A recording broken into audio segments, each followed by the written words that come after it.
होलिका की अग्नि, निष्ठा, विश्वासघात और मुक्ति की कहानी। होलिका सदैव ही अधर्म की प्रतीक नहीं थी। कभी वह एक समर्पित बहन थी, एक कोमल हृदय जो पारिवारिक बंधन की शक्ति में पूर्णतः विश्वास करती थी। समय के प्रभाव ने उसे रूपांतरित कर दिया। उन्होंने अपने भ्राता हिरण्यकशिपु को एक ऐसे शासक के रूप में परिवर्तित होते देखा जिनसे सम्मान से कहीं अधिक भय उत्पन्न होता था। उन्होंने यह भी देखा कि किस प्रकार सत्ता ने प्रेम को अधिकार में, विश्वास को विद्रोह में और निष्ठा को दासता में बदल दिया। और अब वह एक अग्निकुंड के छोर पर खड़ी थी। उसके भ्राता का आदेश उसके कानों में गूंज रहा था।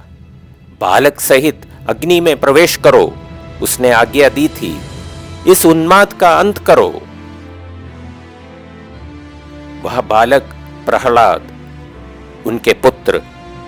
होलिका ने अपनी मुट्ठियां कस लीं। उसकी उंगलियां उसके रक्तवर्ण वस्त्र के किनारों को जकड़ रही थीं। उसे एक वरदान मिला था, अग्नि उसे कभी भी हानि नहीं पहुंचा सकती थी। यह रक्षा के लिए था, विनाश के लिए नहीं।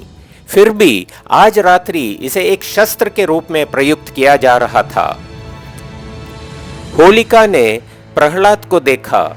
उसे भयभीत, प्रतिरोध करते या गिड़गिड़ाते हुए देखने की आशा थी, परंतु उसने केवल उसकी ओर देखा।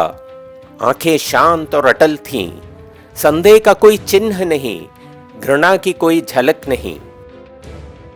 एक बालक में इतना अटल विश्वास कैसे हो सकता है?